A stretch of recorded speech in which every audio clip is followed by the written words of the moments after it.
លើសពីការផ្ដល់ទឹកដោះសម្រាប់ចិញ្ចឹមកូនសុដនតំណាងឲ្យភាពជាស្ត្រីភាពតាក់ទាញសិចស៊ីនិងសម្រស់ក៏ប៉ុន្តែធម្មជាតិផ្ដល់មិនឲ្យដូចគ្នាទេអ្នកខ្លះមានដើមទ្រូងធំខ្លះមានដើមទ្រូងតូចខ្លះធ្លាក់ទៅទៀតអ្នកដែលចូលចិត្តស្រឡាញ់ខ្លួនស្រឡាញ់សម្រស់និងភាពតាក់ទាញតែងប្រាថ្នាចង់បានសុដនធំស័ក្តិសមនិងមានភាពមូលខ្លំល្អ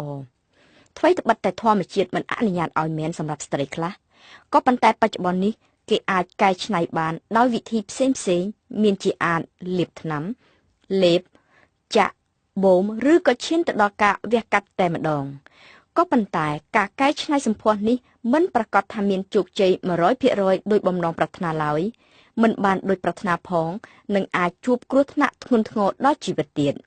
ជាញឹកញយកែសម្ផស្សដោយវិធីវះកាត់អាចរាលដាលទៅជារឿងអាស្រូវនិងបង្កឲ្យមានមរណភាពផង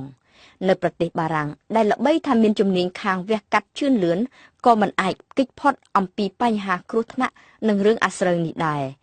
កាលពីសប្តាហ៍មុនក្រសួងសុខាភិបាលបារាំងបានថែមទាំងចេញអនុសាសន៍មួយណែនាំឲ្យស្ត្រីបារាំងវះកាត់ដំឡើងទំហំសុដនដោយពាក់ស៊ីលីកនទៅវះកាត់ដោះចេញវិញពីព្រោះស្ត្រីទាំងនោះអាចប្រឈមនឹងគ្រោះកើតជំងឺមហារីកទៅថ្ងៃក្រោយនេះគឺជាលើកទី1ហើយនៅក្នុងប្រវត្តិវិទ្យាសាស្ត្រកែសម្ផស្សបារាំងដែលមានការវះកាត់រួចហើយត្រូវវះចេញវិញដូចនេះតើការវះកាត់កែសម្ផស្សបំប៉ោងសុដនប្រព្រឹត្តទៅយ៉ាងណាខ្លះគ្រប់ការវះកាត់សុដនសុទ្ធតែទទួលរងគ្រោះថ្នាក់ឬយ៉ាងណាឆ្លៀតនៅក្នុងឱកាសនេះនាងខ្ញុំសូមសាកល្បងបង្ហាញពន្យល់បំភ្លឺអំពីការវះកាត់នេះជូនអស់លោកអ្នកនាងពិចារណា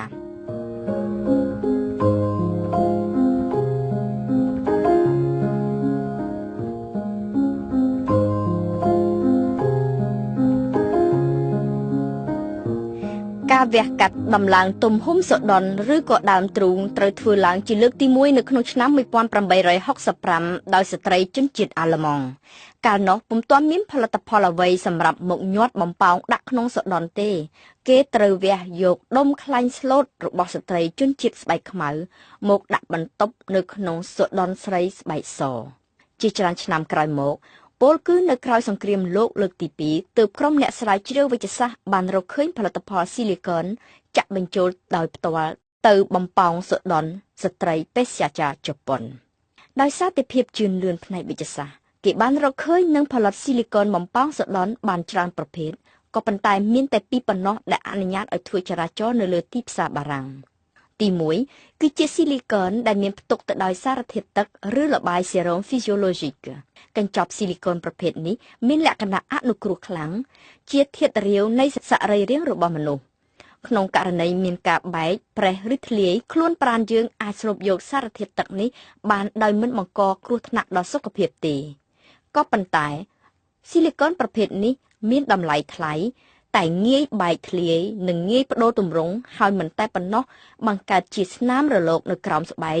ទល់ទៅខាងនេះបន្តិចទល់ទៅខាងនោះបន្តិចដែលធ្វើឲ្យសុដនគ្មានលក្ខណៈមូលខ្លំរលោងល្អអាយុកាលទៀតសោតវាមានខ្លីយ៉ាងយូរបំផុត10ឆ្នាំគេត្រូវវះកាត់ប្តូរចេញវិញហើយស៊ីលីកនប្រភេទទឹកនេះល្បីល្បាញនិងពេញនិយមខ្លាំងនៅទសវត្សរ៍ឆ្នាំ1990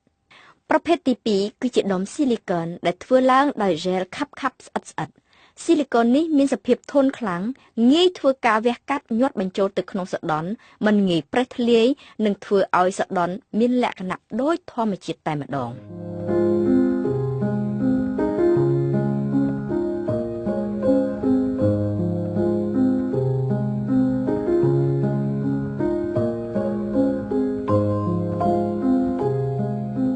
បើយោងតាមក្រុមគ្រូពេទ្យកែសម្ផស្សវាគឺជាការពិតណាស់ដែលថាការវះកាត់ដំឡើងទំហំសុដនដោយពាក់ស៊ីលីកនជាតិហ្សែលគ្មានគ្រោះថ្នាក់ធ្ងន់ធ្ងរដល់សុខភាពនោះការសិក្សាជាច្រើនក៏បានបង្ហាញឲ្យអស់ភាពសង្ស័យដែរថា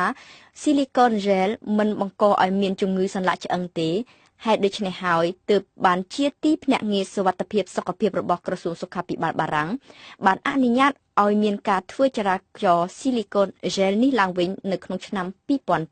2002តែការរងផលវិបាកក្រោយការវះកាត់គឺមិនអាចជៀសរួចឡើយជាពិសេសបើស៊ីលីកននោះត្រូវបែក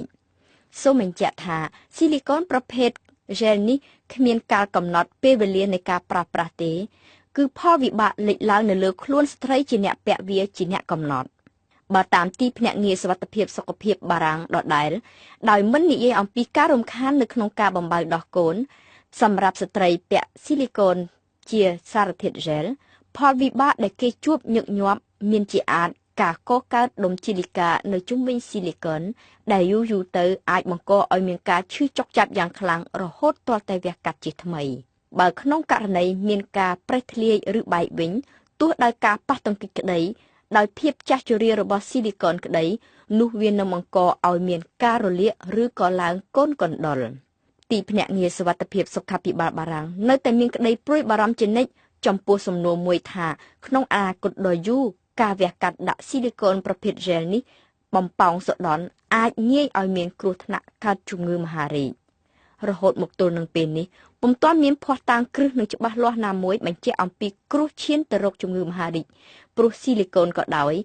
ក៏ការសិក្សាទាំងអស់នោះធ្វើឡើងចំពោះតែស៊ីលីកូនដែលជា gel វិទ្យាសាស្ត្រគោរពតាមបទដ្ឋានសុខភាពត្រឹមត្រូវតែប៉ុណ្ណោះប៉ុន្តែតើនរណាអាចដឹងបានថាតើ gel នៅក្នុងកញ្ចប់ស៊ីលីកូនជា gel ដែលប្រើប្រាស់ក្នុងវិទ្យាសាស្ត្រ